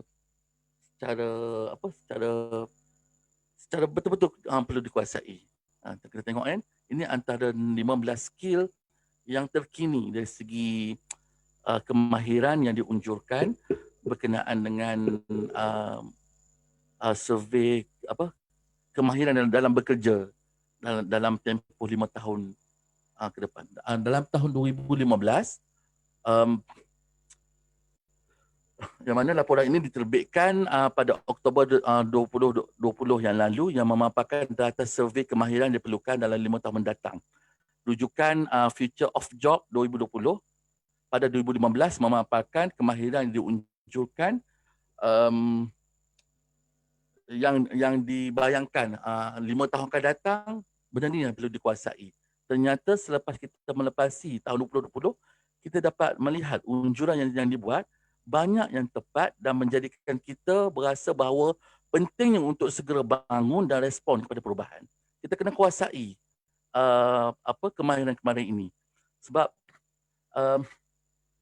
apabila kita berada dalam keadaan terdesak, kita mampu menyelesaikan perkara-perkara ini. Sebab benda-benda ini adalah perkara yang penting untuk dikuasai. Kalau kita tengok dalam senarai ini, disebut dalam laporan Future of Job tahun 2020, yang menariknya dia memaparkan kemahiran yang meningkat naik, itu emerging skill di Malaysia, iaitu yang paling tinggi adalah kemahiran kecerdasan emosional.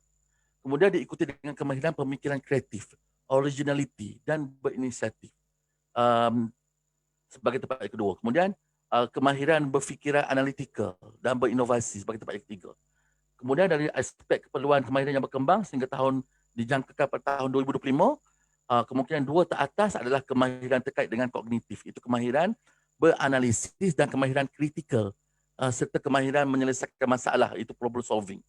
Nah, kita lihat bahawa perlunya kita kuasai kemahiran daya tahan ini supaya kita boleh menjadi menjadi satu tool kekuatan kita menjadi seorang budiman yang proaktif, yang mempunyai cara bagaimana untuk kita nak menyelesaikan masalah dalam masyarakat. Ya. Contoh kalau kita belajar tentang critical thinking kan, kita boleh bukan sahaja mungkin kita akan melatih diri bila kita menguasai pemikiran kritikal, mungkin persoalan ataupun dialog untuk mengaplikasikan pemikiran kritikal ni, mungkin kita fikir apa masalahnya, sejauh mana masalah ini akan berlaku, bagaimana jika, cuba kita bayangkan apa kelemahannya. Benda-benda tu selalu kita fikir untuk kita nak menyelesaikan masalah. Kan?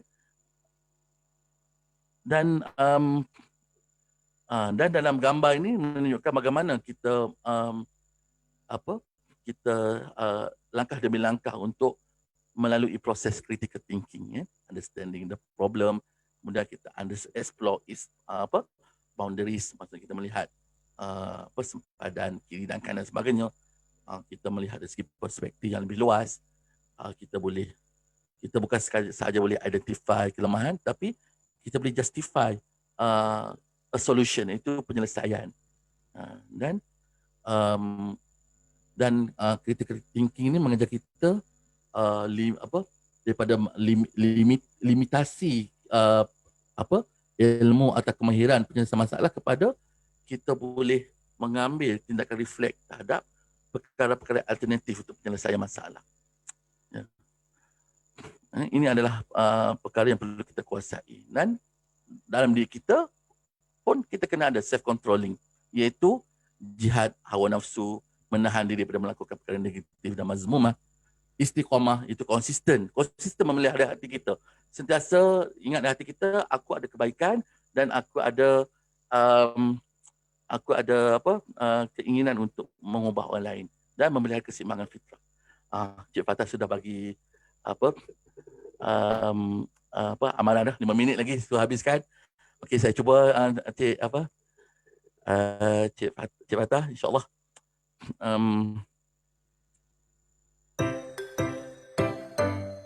Iklan sekejap ya.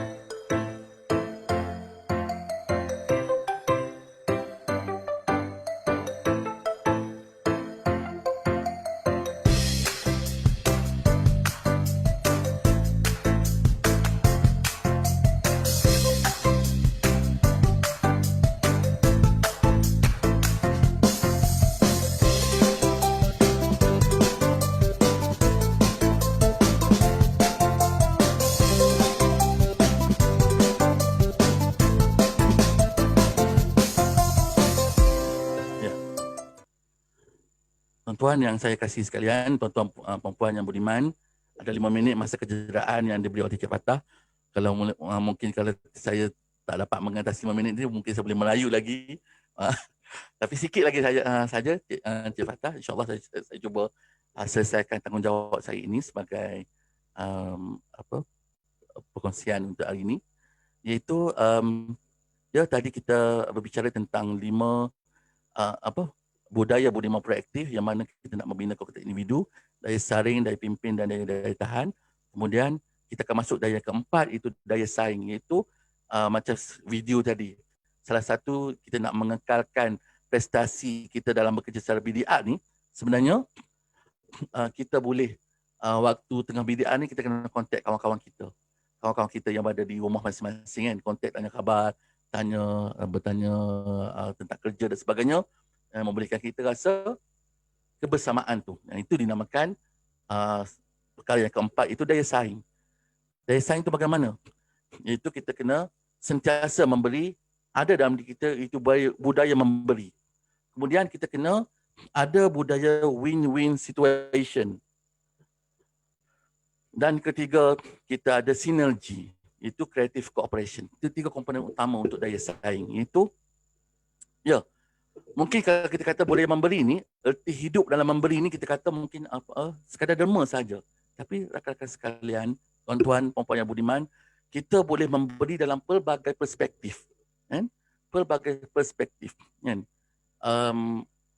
Memberi dalam pelbagai cara, pelbagai makna dan pelbagai keadaan dan pelbagai situasi. Sama ada dalam skala kecil ataupun skala besar. Yang penting, budaya memberi itu sentiasa berlaku. Ya, saya gariskan. Banyak budaya memberi yang boleh kita buat. Memberi salam, memberi senyuman, memberi kasih sayang, memberi maaf, perlindungan, kerjasama, komitmen, memberi perhatian, memberi tumpuan, memberi masa, memberi ilmu, memberi masa. Cik Fatah bagi masa lebih sikit ya. Memberi cadangan, memberi saranan, pertolongan, derma, sumbangan, memberi laluan, memberi peluang, dan banyak lagi kaedah memberi yang bila kita sama-sama meraihkan, bersinergi untuk memberi, saya rasa dunia ini akan menjadi dunia yang sangat kita aman untuk kita duduki, dan kita pun nak meninggalkan dunia nanti, kita meninggal dalam keadaan dunia yang baik untuk anak-anak generasi kita nanti, insya-Allah. Dan kita kena ada win-win situation. Sentiasa ada situasi menang-menang, kita memberi kesenangan pada yang menerima, dan juga kita juga dalam bersaing sama kita ni, kita bukan nak bersaing secara tidak sihat. Aku nak lebih pada hang, aku nak kadang-kadang kita nak buat macam kita berlumba kan, macam kita berlumba haram, kita nak menang, kita tolak kawan kita. Tidak, kita nak berdaya saing ni secara win-win situation. Semua pihak mendapat manfaat dan hasil yang positif. Dan kita kena ambil kaedah sinergi pada kita, kerjasama secara kreatif dan bermuafakat secara strategik yang akan menjana hasil yang berganda dan tidak terduga. Kan? Sebagaimana yang kita buat Akrab Day hari ni lah. Setiap Rabu ini juga merupakan manifestasi sinergi di antara kita untuk mengukuhkan daya saing secara sinergi. Itu saling melengkapi dengan memberi manfaat input pada setiap minggu. Ternyata kan pada kali pertama kita buat Akrab Day dengan Tuan Presiden Encik Muhammad Rizamli, kemudian dengan Encik Isma, kemudian dengan Puan Amira, Encik Azam, dan hari ini saya yang masih lagi memperbaiki diri, berkongsi dengan tuan-tuan. Sebenarnya kita saling memberi sinergi sesama kita untuk kita nak memberi manfaat dan saling melengkapi dalam kita berkongsi idea-idea baru untuk kita berkongsi, dan juga kita terjemahkan idea-idea ini dalam bentuk tindakan. Ternyata kita tidak kesunyian dalam hari-hari kita bekerja dari rumah maupun bekerja di pejabat, kerana sentiasa diisi dengan gerak kerja bersinergi dan berencana. Ya, memang jelas. Saya kecilkan gambar tu kan, kurang jelas sikit lah.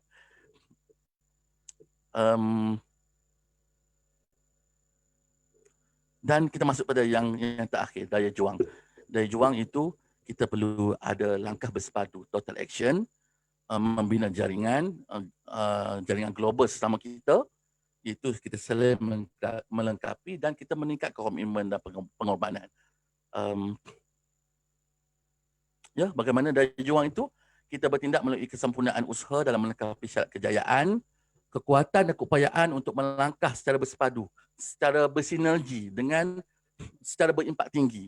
Lepas ni buat kebaikan yang dirancang secara strategik. Kan?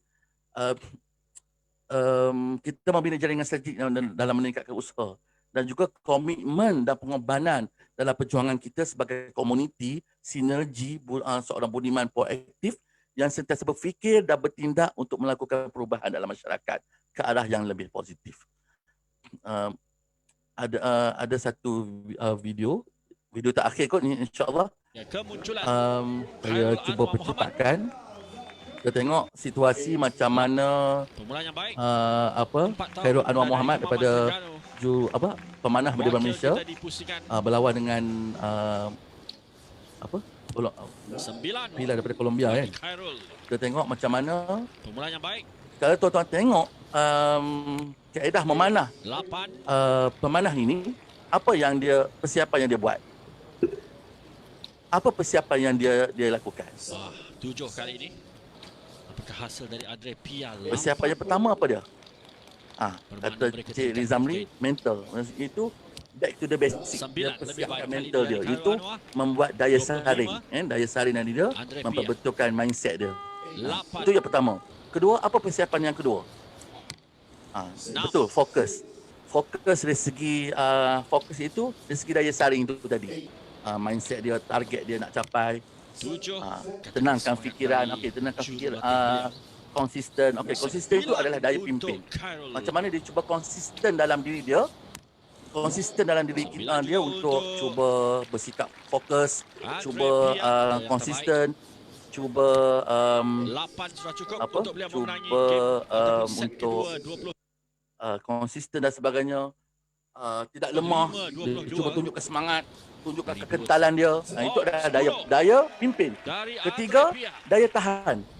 Daya tahan itu maksudnya kemahiran memanah yang dia belajar, dia latih sebelum ni. Inilah masanya untuk dia dia lakukan. Dia bukan sekadar amatur tetapi Kali ini. dilatih. Tapi sentiasa berlatih dan juga sepenuh kemahiran. 10 yang diperolehi Keempat untuk apa dia? menyama untuk Dia mengikat sinergi. kedudukan dengan Dia ada Andre Pia dari Colombia. daya saing dia. Daya saing dia apa dia? 7 Dia melibatkan ke semua Tenang. karakter tubuh badan dia. 10. Itulah dia Mata cemerlang yang bagi fokus, Khairul Anwar Muhammad. tangan, skill tangan, 28.25 kekuatan cukup tangan, untuk beliau kekuatan pemegang, kekuatan memperolehi memegang busur, kemenangan penting memegang pemanah, pemanah dan dari mata yang fokus. Jerman iaitu Kesemua panca Florian indera Flotus disinergikan ketika selepas itu. ini. Itu dinamakan daya Kita saksikan sekali daya lagi gerak tahan daya saing. Dan menarik akhirnya dia permulaan nak daripada melepaskan Pia tadi busur dengan dengan 10 kata mata. Encik Rizamli, Khairul membalas dengan tawakal dan 8, berserah pada tetapi dua panahan segala usaha seterusnya pada Allah daripada Ta'ala, anak muda dari iaitu Kemaman daya juang Terengganu kita. ini cukup Lepaskan membanggakan dan kita. 10-10 capai untuk target tersebut. keseluruhannya. Itu 28 apabila kita sudah bagi bersiap, Khairul Anwar berazam, menewaskan kita Andre kena Pia. bertawakal. Ingat Ini dia keputusan rasmi. kata Anda saksikan sendiri ya, kemunculan maksud daripada Al-Quran, faiza azamta fatawakkal 'ala Allah, itu adalah merupakan ada dua komponen di situ. Itu pertama berazam. Berazam itu mempersiapkan diri. Mempersiapkan diri dengan mindset, mempersiapkan diri dengan sikap, mempersiapkan diri dengan kemahiran yang dikuasai, mempersiapkan diri dengan sinergi kepada kekuatan yang boleh dihimpun untuk diperlengkapkan, dan bertawakal. Begitu kita melaksanakan daya juang tersebut, itu melepaskan busur ke kesasaran. Maknanya nanti apabila kita nak merancang sesuatu, kita nak membuat agenda program turun ke masyarakat, kita tidak lagi sekadar untuk memenuhi KPI kita semata-mata. Tidak sekadar untuk memenuhkan agenda ruang masa lapang kita semata-mata. Tetapi kita mempunyai agenda lebih besar, itu menjadi seorang budiman yang proaktif dengan mempersiapkan mindset, penegasan misi dan matlamat, sikap daya pimpin, daya tahan dan kemudian daya saing dan juga daya juang. Dan 5 perkara ini perlu dijadikan sebagai 5 perkara yang mendominasi dalam diri kita, insya-Allah. Maka kita lihat daya juang kita ialah kita back to the basic. Fitrah kita sukakan kebaikan. Kita kena ada daya saring, itu penegasan pada misi dan matlamat. Daya pimpin membina karakter akhlak. Daya tahan menguasai ilmu dan kemahiran. Daya saing, sinergi dan kolaborasi strategik. Daya juang, hasilkan tindakan untuk menyebarkan kebaikan. Tuan-puan, kalau saya tanya tuan-puan, ada lagi. Okey, kesimpulan ya, kesimpulan itu untuk mengekalkan kebaikan yang sedia ada dalam diri kita dan menyaring perkara yang tidak membawa kebaikan, kita perlu perkasakan daya saring kita. Untuk mengembangkan lagi nilai kebaikan itu, kita kembangkan dengan amal kita, dengan amal sikap kita dengan mempunyai daya pimpin. Untuk nak menguasai diri dengan menggantikan kelemahan yang ada dengan kekuatan, kita kena ada daya tahan. Dan nak menjana idea-idea baru, melontarkan idea dan memperoleh idea-idea baru, kita kena ada daya saing. Dan yang terakhir, untuk nak kembangkan idea-idea baru dan bentuk tindakan supaya kebaikan ini dapat dirasai oleh masyarakat di Malaysia, kita kena ada daya juang, insya-Allah. Tuan-tuan, sebelum saya menyerahkan sesi ini kepada Guru Setia, pada Encik Fatah, saya ada satu permainan terakhir. Permainan terakhir itu bagaimana? Patutnya ada dalam PowerPoint, tapi saya buat dalam bentuk, mungkin tuan-tuan boleh nampak je lah tak muka saya, wajah saya sekarang ni. Boleh nampak Boleh nampak Boleh. Okay. Boleh.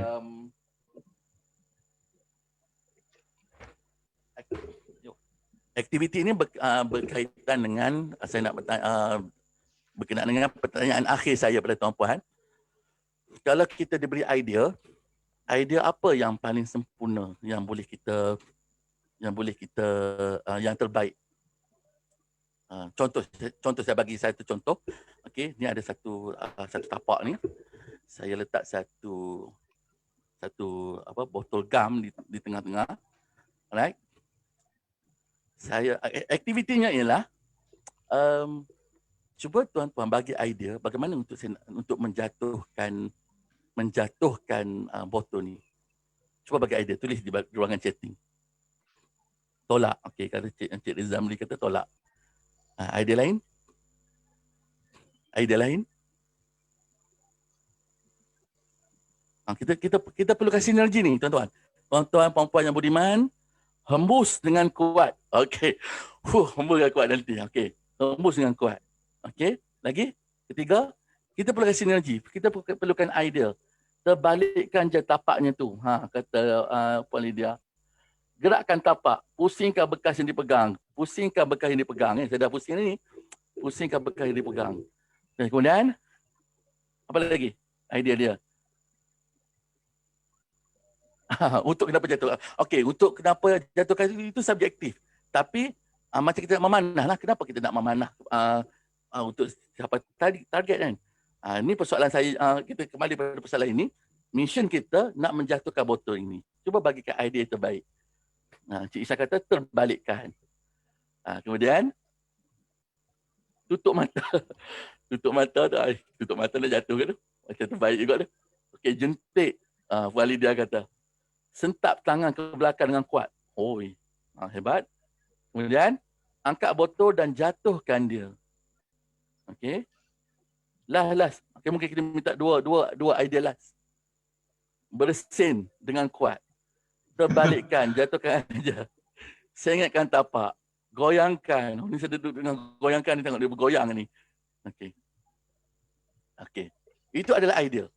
Kita menjana idea-idea baharu melalui lontaran idea dan kita mendapat idea-idea baharu. Okey. Saya tanya sekali lagi tuan-puan. Bagaimana botol ini perlu dijatuhkan? Secara spesifik.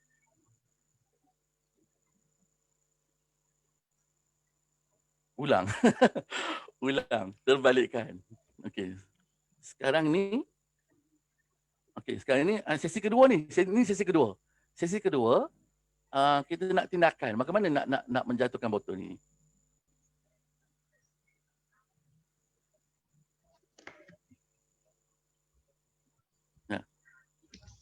Terbalikkan. Sekarang ni terbalik tak? Tak terbalik lagi. Gerakkan tangan. Okey. Itu masih lagi idea. Tahan selama 1 hari. Sengitkan tapak. Gunakan tangan untuk tolakkan. Okey. Benda tu masih dituliskan. Itu masih lagi kita dalam peringkat yang keempat tadi. Kita baru tengah lagi menjana idea. Kita masih lagi menjana idea. Guna tangan untuk tolakkan botol gam. Okey. Kesimpulannya ialah, kalau saya tanya balik soalan tadi, idea apa yang paling berkesan untuk jatuhkan botol ni? Ternyata jawapannya ialah idea yang berkesan untuk menjatuhkan botol ini adalah idea yang direalisasikan. Boleh faham tak, tuan? Idea yang direalisasikan, iaitu idea yang tuan cadangkan, tuan kena meletakkan satu rumus sekarang ni dari segi pelaksanaan.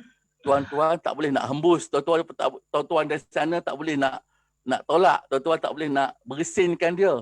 Tapi tuan-tuan boleh mencadangkan idea secara strategik, iaitu menyuruh saya yang sedang memegang ni, Encik Afzan tolong tolakkan supaya botol tu boleh dijatuhkan. Maknanya kesimpulannya ialah idea yang berkesan, idea-idea baru yang berkesan adalah idea yang dilaksanakan. Itu kita walk the talk. Kita laksanakan apa yang kita rancang. Bukan kita sekadar jadikan ia sebagai idea yang mencantikkan dalam buku, dalam kertas kerja, tetapi tidak direalisasikan dalam kehidupan. Jadi itu saja perkongsian saya pada hari ini. Terima kasih kepada Encik Fattah kerana sifat kemuliaan Encik Fattah memberi masa yang lebih kepada saya untuk berkongsi pada hari ini. Semoga yang baik itu daripada Allah Ta'ala, yang buruk daripada kelemahan diri saya sendiri. Saya minta ampun dan maaf apa yang kalau tuan-puan tidak boleh mengambil semuanya, 1% daripada idea yang cuba saya tampilkan dalam perkongsian saya ini pun sudah mencukupi untuk kita nak menjadikan kita sebagai seorang budiman yang proaktif, insyaAllah. Saya akhiri dengan wabillahi taufiq wal hidayah. Wassalamualaikum warahmatullahi taala wabarakatuh, dan saya serahkan kepada Encik Fatah.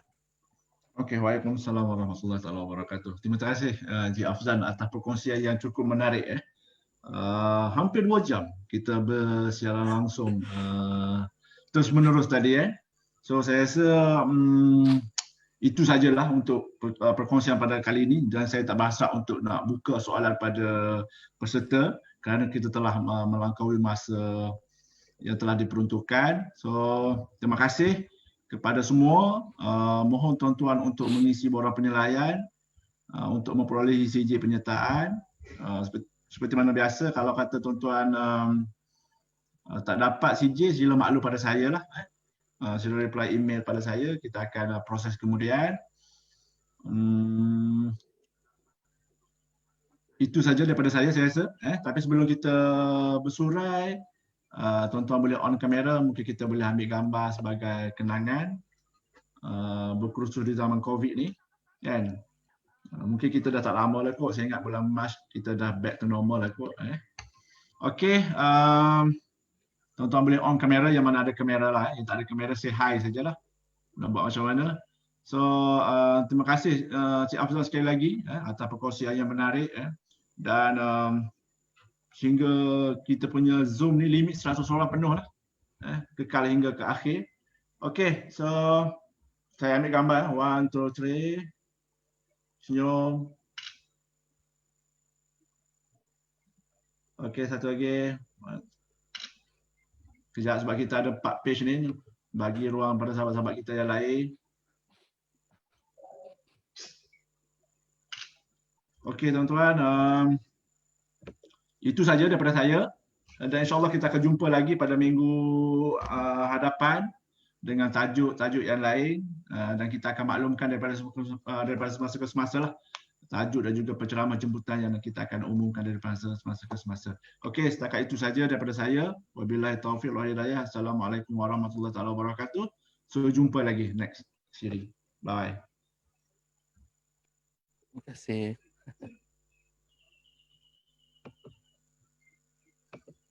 Terima kasih Cik Terima kasih Faizul. semua. Terima kasih semua. Sama-sama. Assalamualaikum. Selamat pagi. InsyaAllah. Warahmatullahi. Terima kasih semua. Cik Fatah, terima kasih. Okey Presiden, terima kasih. Okay. Terima kasih semua.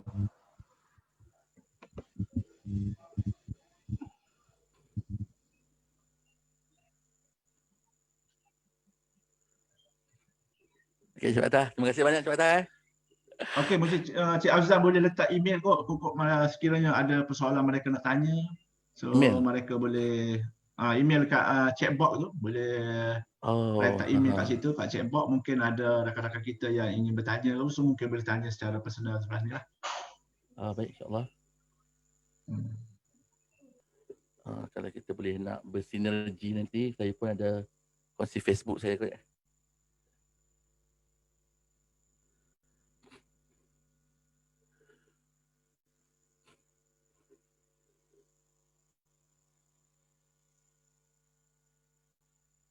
Assalamualaikum warahmatullahi wabarakatuh. Minta maaf juga Cik Fatah, masa saya ambil masa panjang sikit.